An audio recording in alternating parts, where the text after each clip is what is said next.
কোথায় এসেছি, আবার কোথায় যেতে হবে। এই জগতে কে আমার নয়। একটা একটা করে আমি সব ভুলে গেছি।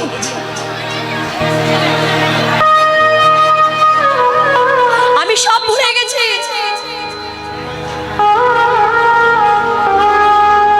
যার জন্য দেখবে আমার মতো জীব কি করে, এই জ্বালায় যখন জর্জরিত হয়ে যায় একটা ডালি সাজায়, তার মধ্যে 10 টাকা সন্দেশ দিয়ে মন্দিরে গিয়ে প্রভুর কাছে নিবেদন করে, প্রভু তুমি আমাকে এত জ্বালা এত যন্ত্রণা কেন দিচ্ছ।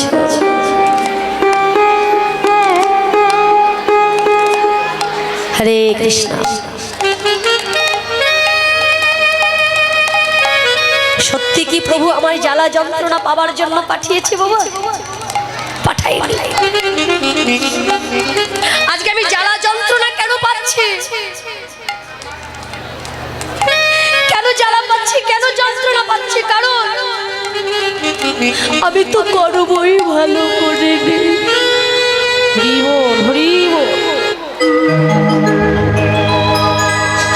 আমার কর্মটা খারাপ হলো কোথায়? কর্মটা আমার খারাপ কোথায় হলো, কি করে হলো? বাবা, সন্তান কখনো যখন জন্ম নেয় পিতামাতা কখনো সন্তানকে কুপথে যাবার শিক্ষা দেয় না, দেয় কি? কি দেবে? কোন পিতামাতা সন্তানকে কুপথে যাবার জন্য সেই শিক্ষা প্রদান করে না, সন্তানকে সঠিক শিক্ষাই দেয়। সন্তান যদি সেই শিক্ষাটাকে সঠিকভাবে গ্রহণ করতে না পারে তাকে তো কষ্ট পেতেই হবে বাবা।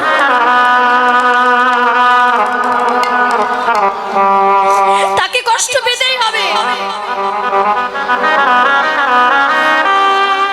আজকে যেমন আমার জগদীশ্বর জগৎ পিতা আমার করুণাময় গৌরহরি কি শিক্ষা দিয়ে গেছে, একটা মানুষ বলতে পারবে, বিশেষ করে আমার মতো যারা, কেউ বুকে হাত দিয়ে বলতে পারবে যে আমার প্রভু যে শিক্ষা দিয়ে গেছে সেই শিক্ষায় আমি শিক্ষিত হতে পেরেছি? ক্ষমতা নেই বলার, ক্ষমতা নেই। আমার মহাপ্রভু তো দূরে থাক, আমার নিজের পিতামাতা যে যারা জন্মদাতা জন্মদাত্রী, যারা আমাকে জন্ম দিয়েছে, তারা তো আমাকে দিশাটা সঠিক দিয়েছিল, কিন্তু সেই দিশায় আমি চলতে পারিনি। নিজের পিতামাতার দিকে আমি লক্ষ্য করি না, আমি আমার গৌরহরির দিকে কি করে তাকাবো? করি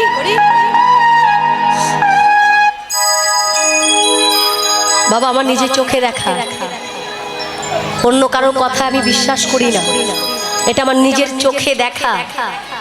একজন বৈষ্ণব, বেশটা নিয়েছে বৈষ্ণবে, হ্যাঁ, কণ্ঠে মোটা মোটা তুলসীর মালা, আবার প্রসাদ ভোজি,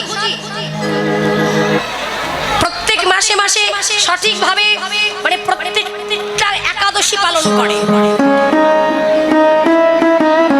তার বাড়িতে গিয়ে দেখলাম তার অসহায় একজন বৃদ্ধা মাতা,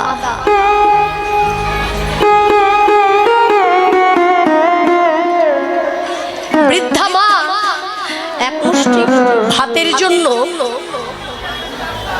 ছেলের বউয়ের রান্নাঘরের সামনে থালা হাতে করে দাঁড়িয়ে থাকে।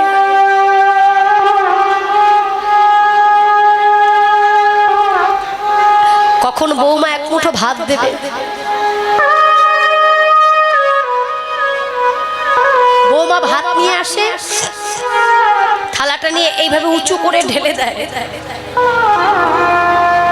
নাহলে ছোঁয়া লেগে যাবে।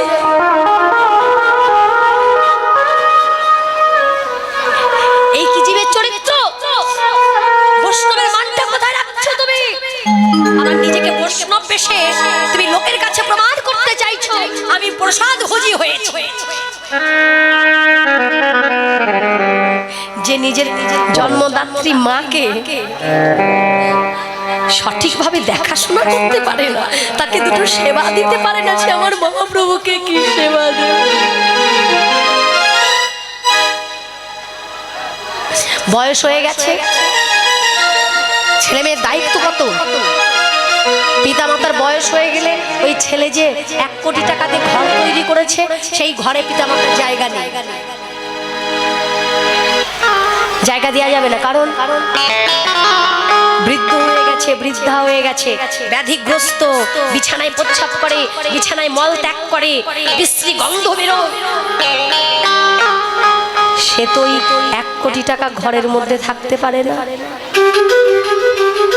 ঘর শুদ্ধ গন্ধ হয়ে যাবে।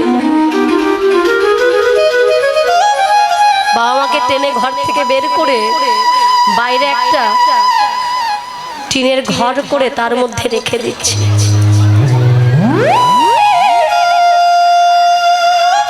এখন বাবা মার গায়ের অঙ্গ দিয়ে গন্ধ বেরোয়।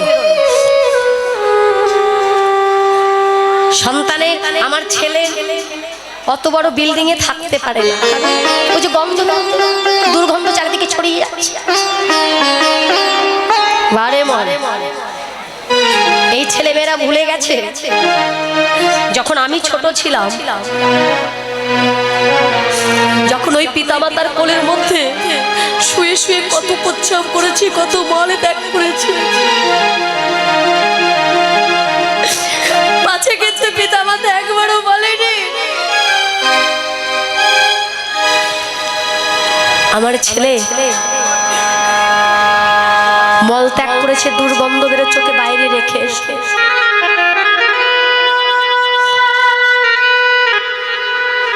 ওকে পরিষ্কার করা, না হলে যে ঠান্ডা লেগে যাবে।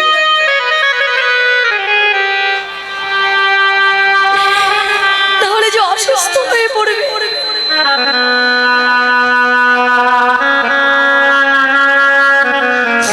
সন্তানকে বক্ষ মাঝে আঁকড়ে ধরে পিতামাতা বাঁচার চেষ্টা করে, আর সেই সন্তানেরা সেই পিতামাতাকে ত্যাগ করে।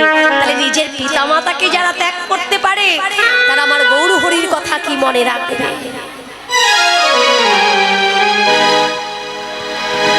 কি মনে রাখবে? তাকে মনে রাখতে গেলে বাবা এখান দিয়ে আসে না, এদিক দিয়ে আসবে না, এখান থেকে আসে। কি আসে? তার প্রতি যে প্রেম আর ভক্তি, প্রেম ভক্তি কি মানুষের মস্তক থেকে আসে না, হৃদয় থেকে আসে? কিচ্ছু করতে হবে না, এক প্রেম আর ভক্তি যদি থাকে, এক প্রেম ভক্তির দ্বারা যদি আমার গৌরাঙ্গের শ্রীপাদ পদ্মে দাঁড়িয়ে বলা যায়,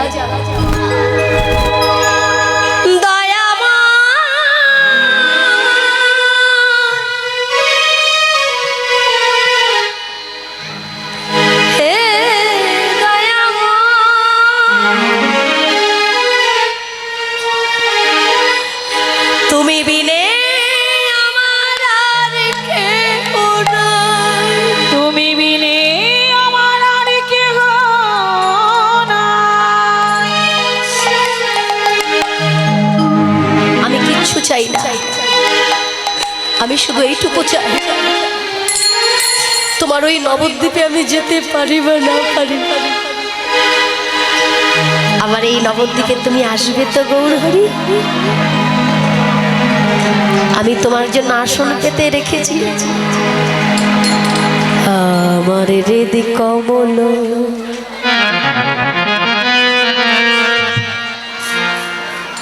মন্দিরে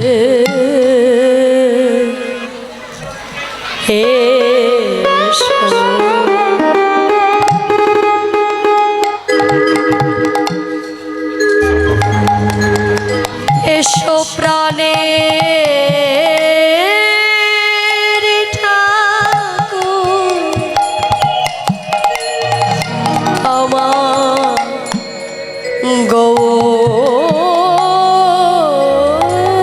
হরি।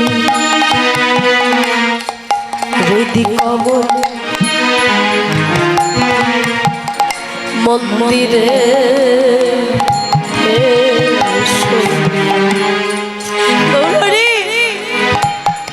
নাইবা দিতে পারলাম তোমায় আমি সোনার সিংহাসন,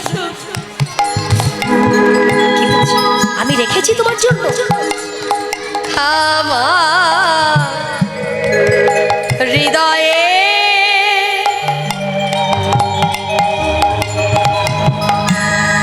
শুদ্ধ ভক্তি নয়নে গঙ্গা জালে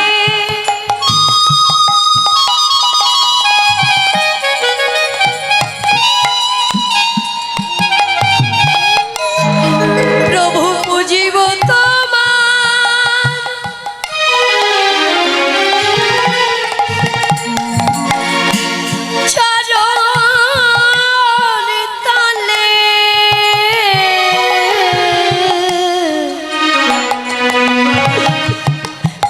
হৃদয়ে প্রভু শুদ্ধ ভক্তি নয়নে গঙ্গা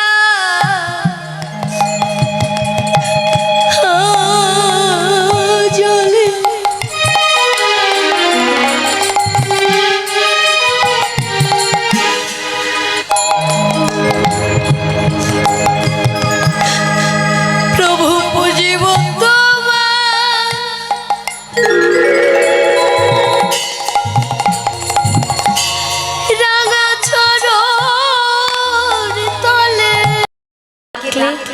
সে না এসে থাকতে পারে না, শুধু ডাকবার জন্য কি দরকার বলেন ওই যে ভক্তি।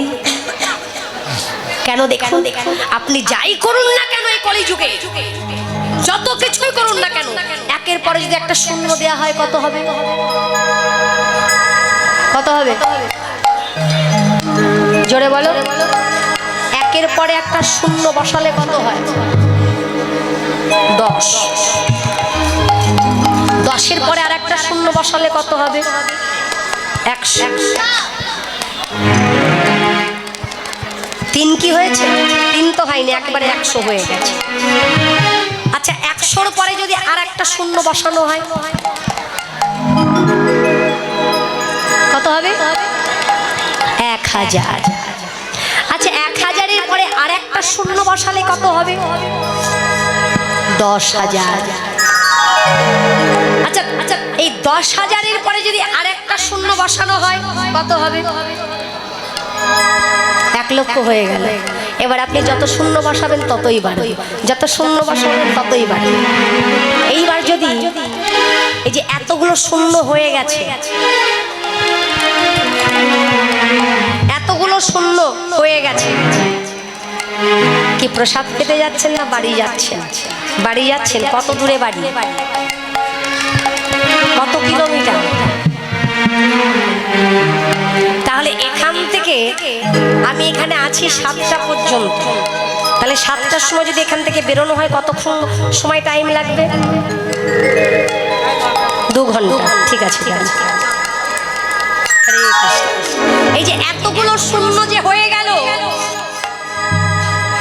আচ্ছা ওই যে সব শূন্যর আগে যে একটা বসানো আছে, ওই একটা যদি আমি সরিয়ে দিই তাহলে এতগুলো শূন্য আছে, তার কোনো মূল্য আছে? কি কোনো মূল্য থাকবে?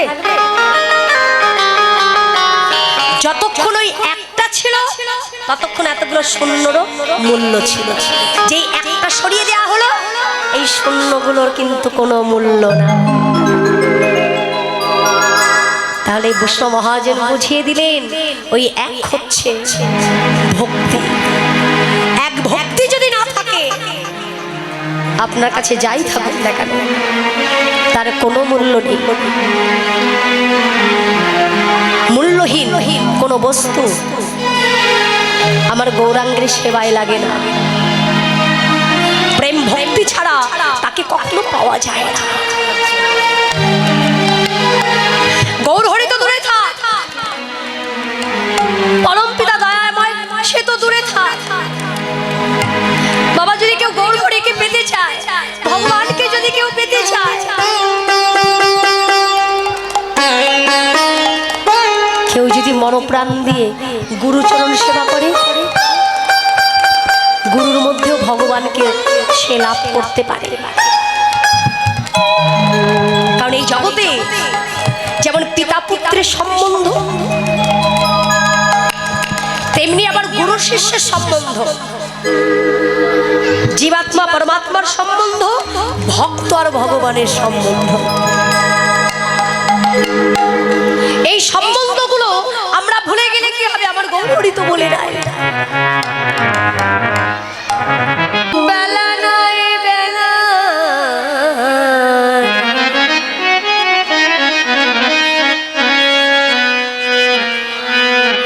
গগনের বেলা ডুবে গেলে চারিদিকে অন্ধকার নেমে আসবে।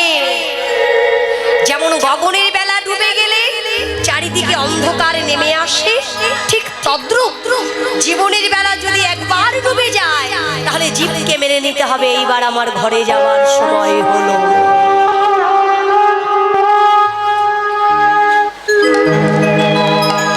যাবো, এখনো ঘুমিয়ে আছি, আর কতদিন ঘুমিয়ে থাকবে গো? হ্যাঁ, এই বিষয় বালিশ মাথায় নিয়ে মায়ার কোলের মধ্যে শুয়ে শুয়ে মোহ ঘুমে অবিরাম তুমি ঘুমিয়ে যাচ্ছ, আর কতকাল ঘুমাবে? অন্ধকার যে আসতে শুরু করেছে,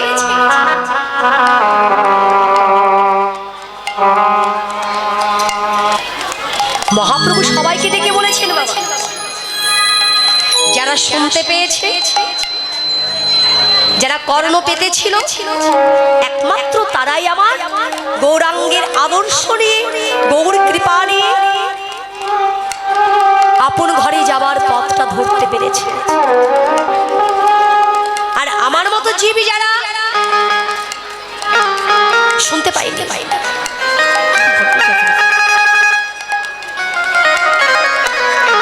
শুনতে পাইনি, তারা কি করেছে? আমার মতো যারা, তারা কি করেছে? বিষয়ে কলির জীবী মত্ত নাহি কৃষ্ণ প্রেম তত্ত্ব, এই মতো দেখিয়া ধরণী কলি কালো সর্প বিষে মত্ত জীব মিথ্যা রসে না বুঝিল কে বাসে আপন। বিষয়কে যেমনই আঁকড়ে ধরেছে,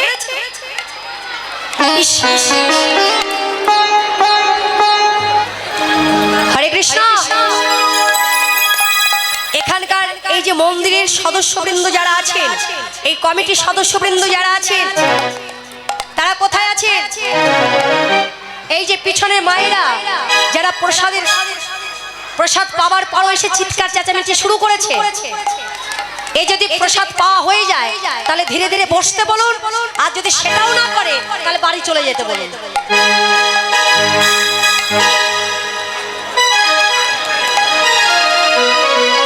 হরে কৃষ্ণ। এটা প্রসাদ পেয়ে মনে করেছে একটা হাটে বাজারে এসে গেছি, হয় বেগুন কিনবো, উচ্ছে কিনবো, মূলো কিনবো, এই কেনাকাটি নিয়ে ঝগড়া লেগে গেছে। এরা ভুলে গেছে কোথায় এসে বসেছে।